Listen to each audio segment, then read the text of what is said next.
नमस्कार दोस्तों, रक्षाबंधन पर क्या ग्रहण लगेगा? क्या रक्षाबंधन पर ग्रहण लगने वाला है या फिर रक्षाबंधन पर सूतक में ही राखी बांधी जाएगी? और रक्षाबंधन का शुभ मुहूर्त क्या रहेगा राखी बांधने का? और 27 तारीख को ही राखी बंधेगी या 28 तारीख को राखी बंधेगी? इस बारे में संपूर्ण जानकारी आपको इस वीडियो में मिल जाएगी मित्रों। तो अगर आप पहली बार हमारे चैनल पर आए हैं तो चैनल को सब्सक्राइब कर लीजिए। यह चैनल पूर्ण रूप से निःशुल्क है, शास्त्र सम्मत है और कई ऐसी अफवाहें भी चल रही हैं कि इस बार रक्षाबंधन 28 की जगह 27 तारीख को ही मनाया जाएगा या फिर 28 की जगह 29 तारीख को मनाया जाएगा, क्योंकि 28 तारीख को ग्रहण लग रहा है और ग्रहण काल में कहा जाता है कि किसी प्रकार का दैवीय काम या फिर जो है पूजा पाठ या अनुष्ठान इत्यादि सारी चीजों को रोक दिया जाता है।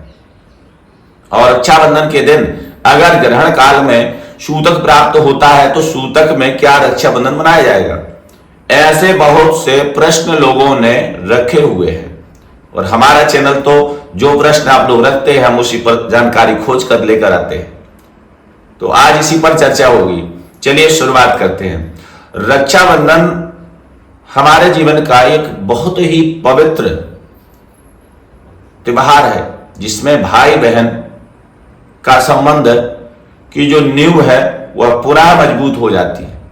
यानी निरंतर जब तक बहन जीवित रहती है, भाई जीवित रहता है, तब तक रक्षाबंधन का महत्व जीवित रहता है और भाई निरंतर बहन की रक्षा करने का वचन देता है। बहन भाई की कलाई पर राखी बांधती है और यह कथा बहुत ही पुराणों में प्रचलित है।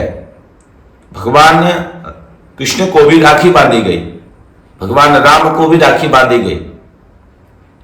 तो एक शास्त्र का प्रमाण है कि रक्षाबंधन पर भाई की कलाई पर जो राखी बांधता है, विपत्ति के काल में वह भाई अपनी बहन के रक्षा के लिए खड़ा रहता है। पर इसका मुहूर्त लग्न बहुत विशेष होती है। कई बार आपने देखा होगा कि भद्रा में अगर राखी बांधी जाए तो भद्रा के बाद राखी का क्या प्रभाव प्राप्त होता है। कई ऐसी जानकारियां निकल करके आप तक पहुंचती होंगी, पर इस बार श्रावण में भद्रा नहीं है। रक्षाबंधन पर भद्रा का कोई प्रभाव नहीं है और अगर थोड़ा बहुत है भी तो वह शुभ सूचक है। परंतु इस बार रक्षाबंधन पर ग्रहण लगने वाला है क्योंकि 28 तारीख को पूर्णिमा है और पूर्णिमा के दिन ही चंद्र ग्रहण प्राप्त हो रहा है।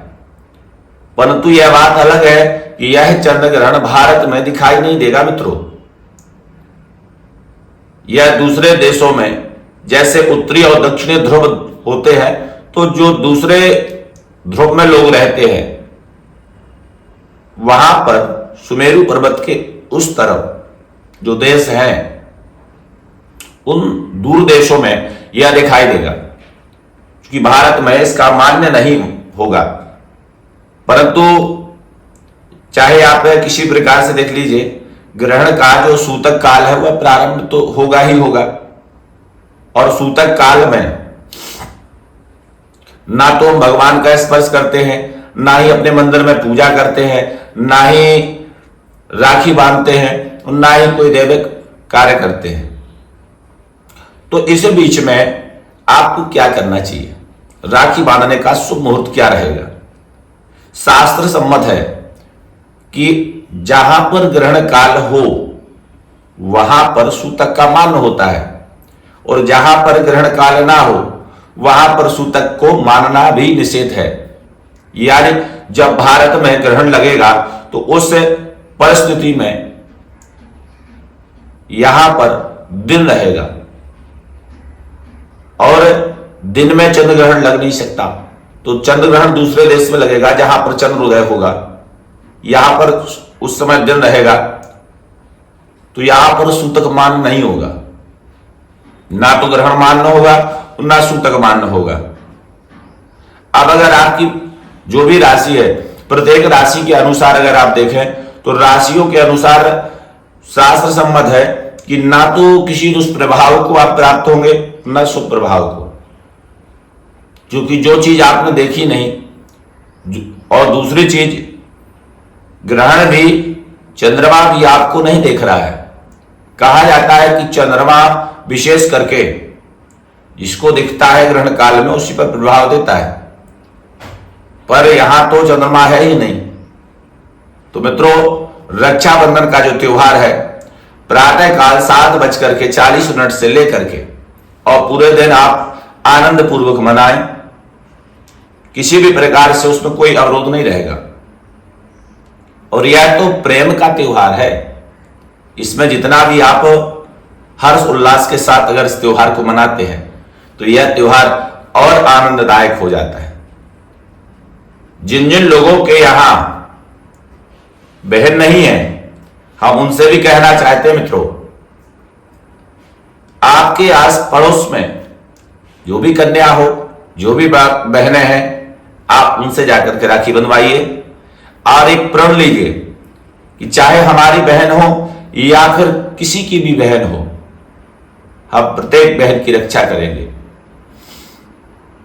क्योंकि आज के सामाजिक समरसता में, आज की व्यवस्था में लोगों ने अपने मार्ग को परिवर्तित कर दिया, अपने परिवार को ही परिवार समझ बैठे हैं। और एक व्यक्ति के मात्र मिलने से परिवार नहीं होता है। भगवान ने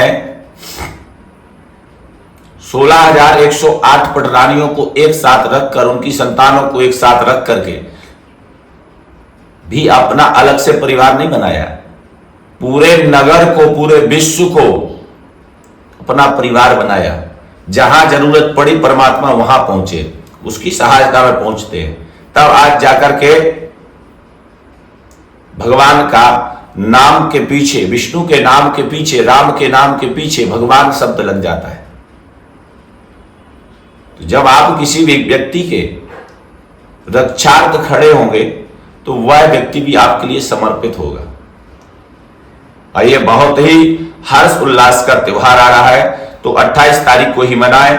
और पूर्ण रूप से मित्रों, भारत में यह ग्रहण ना तो दिखाई देगा, ना मान्य होगा, ना ही इस ग्रहण का किसी भी राशि पर कोई दुष्प्रभाव पड़ने वाला है। हाँ, एक बात जरूर है कि जिन लोगों की कर्क राशि है उनके लिए चंद्रमा देखना नहीं है, तो उस समय यहां पर सूर्य रहेगा मित्रों।